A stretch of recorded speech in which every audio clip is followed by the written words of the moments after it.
ada teks, ada makna ya. Al-kabir itu teks bukan? Teks. Lalu bumi digenggam itu bermakna menuju badannya apa bukan? Kembali badannya apa tidak? Makna al-kabir. Baca Ustaz. Dari Abu Hurairah radhiyallahu anhu, katanya Rasulullah sallallahu alaihi wasallam bersabda, kelak di hari kiamat Allah tabaraka wa taala akan menggenggam bumi dan menggulung langit dengan tangan kanannya. Kalaulah bumi bisa digenggam, bukankah makna besar? Al-kabir. Langit digulung, bukankah makna besar? Kabir. Hadis berikutnya dari Abdullah bin Umar radhiyallahu anhu, katanya Rasulullah sallallahu alaihi wasallam bersabda, kelak hari kiamat Allah azza wa jalla akan menggulung langit, kemudian dipegangnya dengan tangan kanannya seraya berkata. Bukankah ini bermakna bahwasanya ia besar, al-kabir, zatnya? Bukankah yang memegang zat itu? Yang memegang langit itu zatnya apa bukan? Zatnya. Begitu pula yang menggenggam bumi, ditaruhnya telapak tangannya lalu dia genggam. Ini isyarat bahwasanya ia al-kabir. Sebagaimana Allah isyaratnya ia itu berada di atas, itu pun dengan makna. Contoh bahwasanya Rasulullah SAW mi'raj, naik ke atas untuk menerima perintah salat. Bukankah ini bermakna Allah itu berada di atas? Bukankah bermakna Allah itu berada di atas? Makna bukan? Ketika Anda sujud dengan berkata Subhana Rabbiyal A'la, tinggi. A'la itu di atas. Dia tetap posisi di atas, tidak boleh di bawah. A'la di atas. Bukankah menunjukkan sifatnya Al-Alim? Maka ada buku, satu buku judulnya itu, ente cari order itu buku, ente akan dapat pahala dan dapat bonus dari Allah. Pahala, kemudian ente akan dapat fulus dari manusia. Sifat Allah Al-Ulu. Ada buku namanya Sifat Allah Al-Ulu. Belilah buku ini. Penulisnya Imam Al-Zahabi, yang dimukhtasar oleh Syekh Muhammad Nasruddin Al-Albani. Nama bukunya Sifat Allah Al-Ulu, yang tinggi. Kemudian Al-Kabir ini bergabung. Sifat Allah Al-Kabir ini bergabung antara Al-Kabir, Al-Ali, Al-Qawi, Al-Matin. Jadi bergabungnya 4 sifat, yaitu Al-Ali, Al-Qawi, Al-Matin, Al-Kabir. Ada perbedaan antara Al-Ali sama Ali. Ada nggak perbedaannya? Ali, Aliyu, Al-Aliyu sama Ali. Mungkin nama orang Ali, mungkin nama orang Aziz, tetapi Allah Al-Ali tinggi. Jadi Allah itu ternyata bukan hanya besar, tetapi tinggi. Al-Ali besar, tinggi, qawi. Kuat atau tidak? Bumi digenggamnya. Kuat atau bukan? Isyarat kuat atau tidak? Bumi digenggamnya. Isyarat besar atau tidak maknanya? Kabir atau tidak? Ini merupakan sifat zat Allah Al-Qawi, Al-Matin, Al-Ali, Al-Kabir. Ia merupakan sifat zati. Allah yang Anda imani itu, ia mempunyai sifat seperti itu. Tidak boleh dirubah. Kalau dia menggenggam bumi, satu genggam, di dalam keterangan hadis itu disebut seakan-akan seperti biji sawi, biji-bijian. Bumi yang begitu gede ditaruh dalam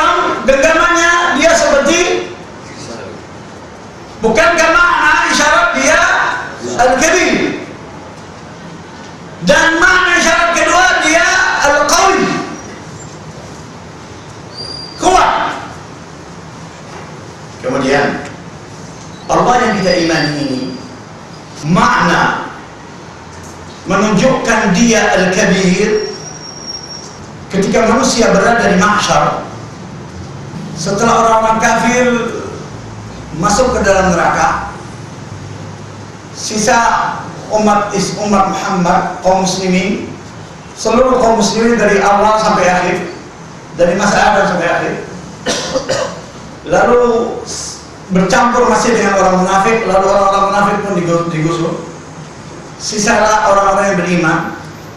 Banyak gak itu? Sangat banyak ya.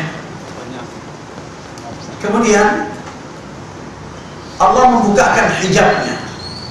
Bukankah akan kelihatan zatnya? Kalau dibuka hijabnya, zatnya kelihatan atau tidak? Kerumunan orang yang banyak, lalu bisa melihat yang satu. Kalau yang satu ini bisa kelihatan di kerumunan orang yang banyak, bukankah yang dilihat itu al-kabir? Kalau bukan al-kabir akan kelihatan atau tidak? Bukankah itu makna bahwasanya Rabb dan ilah kita ini yang bernama Allah itu al-kabir? Sahih? Bahwasanya kerumunan manusia akan melihatnya sebagaimana terjadi di dalam, terdapat dalam Sahih Muslim hadis 149 tentang melihat Allah. 149, fadhal. Dari Atha bin Yazid Al-Laisi radhiyallahu an, katanya Abu Hurairah radhiyallahu an mengabarkan kepadanya bahwa orang banyak bertanya kepada Rasulullah sallallahu alaihi wasallam, dapatkah kami melihat Tuhan kami nanti di hari kiamat? Jawab Rasulullah, apakah kamu mendapat kesulitan melihat bulan purnama di malam 14? Yang dilihat di malam 14 itu bulan, sinarnya atau bulannya? Sinarnya atau bulannya? Tanpa ada awan. Berarti wujud bulan itu, bentuk dari bulan itu. Berarti yang Anda lihat dari kiamat hijabnya Allah atau zatnya? Jelas itu ya? Jelas ya? Jadi mesti digandeng itu. Seperti melihat bulan purnama tanpa awan ya. Purnama itu kan tidak ada awan, terang bulan. Kelihatan nggak bentuk bulan itu? Nah, maka kata Rasulullah, kalian akan melihat Allah seperti itu, akan melihat zatnya. Yang dilihat itu siapa? Al-Kabir. Siapa Al-Kabir? Allah. Ini makna Al-Kabir. Lanjut. Jawab mereka, tidak ya Rasulullah. Tidak sulit, akan bisa dilihat. Kemudian tanya, apakah kamu merasa sulit melihat matahari di langit tak berawan? Nah, bagaimana kalau melihat bentuk matahari di langit di saat itu tidak ada awannya? Kelihatan nggak bentuknya? Kalau lama-lama Anda akan silau, tapi begitu Anda lihat, dia akan kelihatan bentuknya. Iya. Perbandingan bukan? Ini Rasulullah bertanya, menjawab. Rasulullah menjawab ini pakai perbandingan atau bukan? Ini diberikan pemahaman kan? Ya. Tapi Anda suka protes, kenapa ini orang suka memberikan perbandingan tentang Allah? Maka kita tidak boleh menjadi primitif untuk sekali-kalinya. Nah, tidak boleh. Anda lihat itu Rasul bagaimana memberikan pemahaman kepada orang. Orang bertanya tentang melihat, beliau berbicara bercerita bagaimana melihat bulan, bagaimana melihat. Lalu jawab mereka, tidak ya Rasulullah. Tidak sulit melihatnya kalau tidak ada awan, akan kelihatan bentuk matahari. Berarti Anda akan melihat zat Allah tersebut di hari kiamat. Tidak seperti yang Anda tidak lihat sekarang. Pasti kalau Anda membayangkannya sama, maka menjadi musyabbihah. Sabda Rasulullah SAW, sesungguhnya Anda semua akan melihatnya nanti seperti itu.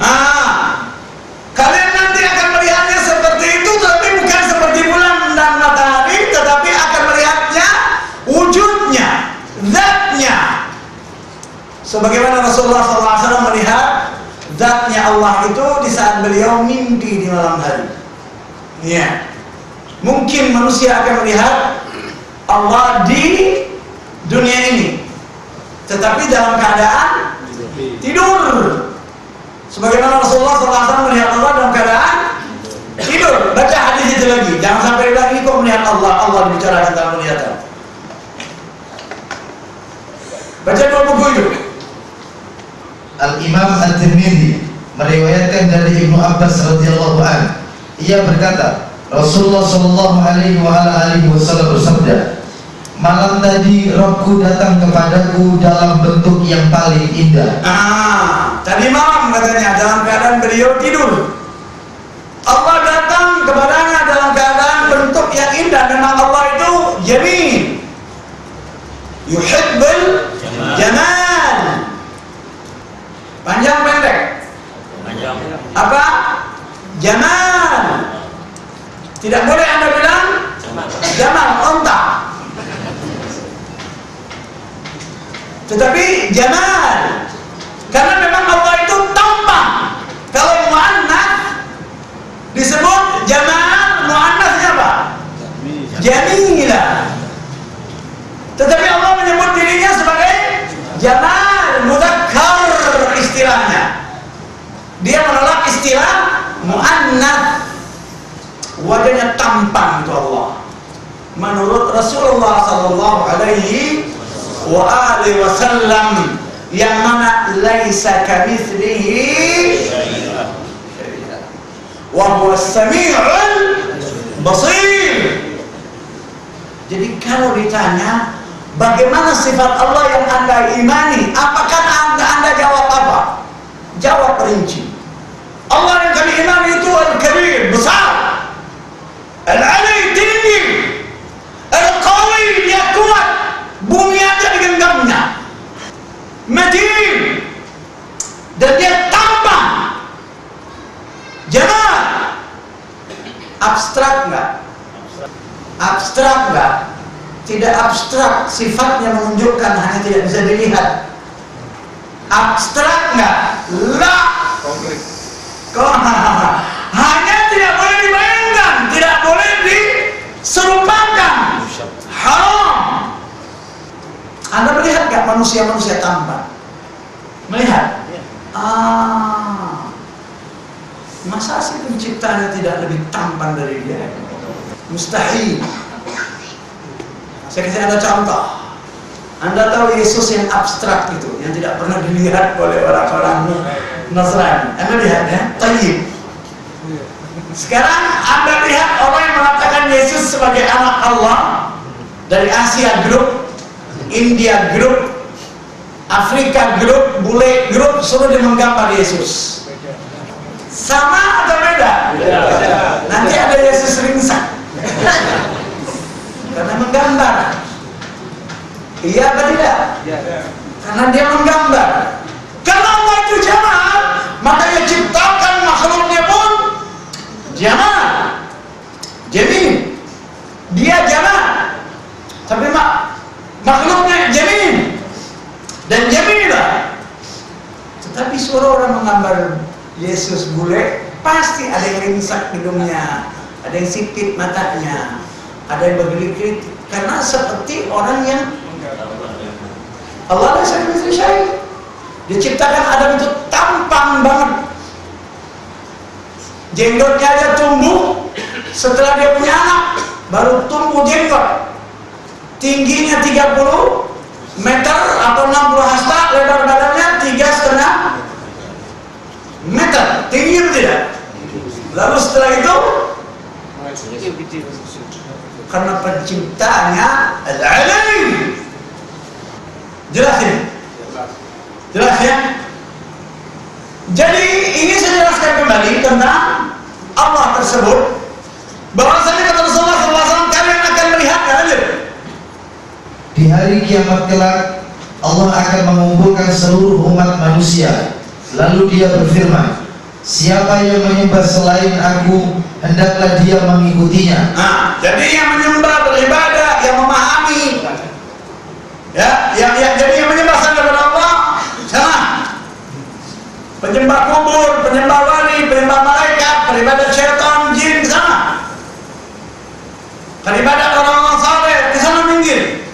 Penyembah Nabi minggir.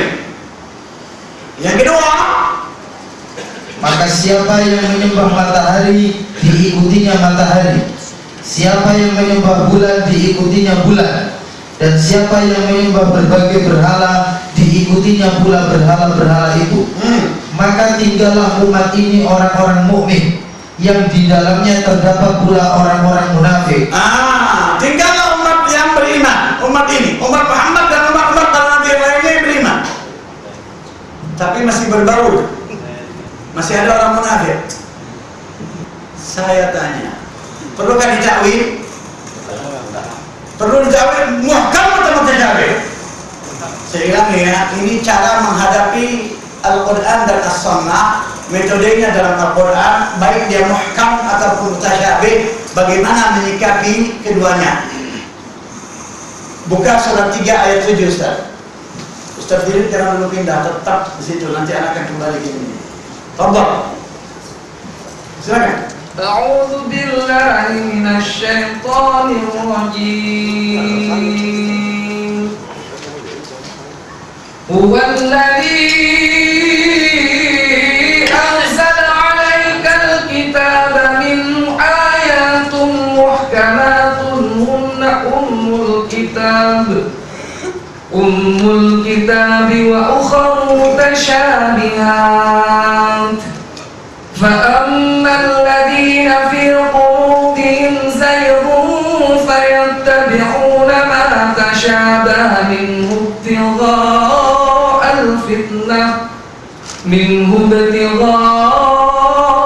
الْفِتْنَةِ وَابْتِغَاءَ تَأْوِيلِهِ وَمَا يَعْلَمُ تَأْوِيلَهُ إِلَّا اللَّهُ. Nah, ini dia. وَالرَّاسِخُونَ فِي الْعِلْمِ يَقُولُونَ آمَنَّا بِهِ كُلٌّ مِّنْ عِندِ رَبِّنَا وَمَا يَذَّكَّرُ إِلَّا أُولُو الْأَلْبَابِ. Dialah yang menurunkan kitab Al-Quran kepadamu. Di antaranya ada ayat-ayat yang muhkamat, terang maknanya. Itulah ibu atau pokok kitab. Dan yang lain mutasyabihat, tidak terang maknanya. Maka adapun orang-orang yang hatinya cenderung kepada kesesatan, maka mereka mengikuti ayat-ayat yang mutasyabihat untuk menimbulkan fitnah dan mencari-cari takwilnya menurut kemauannya. Padahal tidak ada yang mengetahui takwilnya kecuali Allah. Dan orang-orang yang mendalam ilmunya berkata, dengarkan yang menyikapi Al-Quran menurut ahli sunnah seperti apa? Kami beriman dengannya kepada ayat-ayat yang mutasyabihat, semuanya itu dari sisi Tuhan kami. Jadi iman kepada yang muhkam dan yang mutasyabih. Karena yang muhkam dan mutasyabih itu kedua-duanya dari yang muhkam diamalkan secara syar'i, yang mutasyabih kita imani. Kita katakan keduanya dari sisi. Tidak pula yang mutasyabih itu kita tolak, tetapi kita tetap iman. Hanya yang muhkam diamalkan, yang mutasyabih diimani. Mutasyabih samar bagi orang-orang tertentu, muhkam pun bagi orang-orang tertentu. Berarti kalau orang berkata Al-Quran yang Anda lakukan itu yang Anda katakan mutasyabih, kita pun akan berkata apa? Kami imani kepadanya. Bukan direalisasi, tetapi diimani. Berarti dimasukkan ke dalam apa? Kalau orang jahil berkata Allah itu besar, cuma tidak bisa dijelaskan besarnya seperti apa. Kita iman kepada Allah Al-Kabir dan selesai. Saya tidak mau tahu, karena saya tidak mengukur berapa besarnya, tingginya, berat, lebar, sebagainya. Saya tidak ada urusan. Tetapi yang kami wajib imani bahwasanya zat Allah itu ada. Karena Allah tidak merinci, maka kita pun tidak merinci. Kalau Allah merinci dan Rasul merinci, kita pun akan. Kalau kita tidak merinci, salah atau tidak? Salah. Kalau Rasul tidak merinci, bagaimana kita akan merinci? Bukankah rincian itu salah? Maka kita ittiba. Rasul mengatakan Allah itu jamin. Apakah kita katakan tidak? Jamin itu bukan indah. Jamin itu bukan indah. Jamin itu tampan. Maka ada jamilah. Kalau indah, perempuan indah itu apakah di orang? Apa sih itu orang Indonesia? Bukankah ada jamilah? Ada jamin, ada jamilah. Allah itu jamal. Al-jamal, tampan, sangat amat tampan. Maka kita katakan tampan, saya tidak pernah melihat, maka saya tidak bisa bercerita. Kalau bercerita salah atau tidak? Berarti kita iman dengan apa adanya. Lanjut Ustaz Ramkhari. Allah Tabaraka wa Ta'ala mendatangi mereka dalam bentuk lain yang tidak mereka kenal. Jadi dia mengenal Allah tidak seperti apa yang ditetapkan oleh Allah terhadap dirinya, maka Allah akan datang kepadanya seperti apa yang dia imani. Ketika Allah datang dengan wajahnya sendiri, dia nggak mau karena dia mengenal Allah tidak seperti itu. Lanjut. Lalu Allah berfirman, Akulah Tuhanmu, ikutilah aku. Jawab mereka, kami berlindung dengan Allah dari tipu dayamu. Allah datang kepada mereka, Allah pun dia tolak. Celaka ini. Mungkin nggak Allah ini berbohong? Mungkin apa tidak? Allah bertanya, "Waman ahsanu minallahi haditha, waman ahsanu minallahi qila, waman asdaqa minallahi haditha." Allah tidak pandai berbohong sama sekali.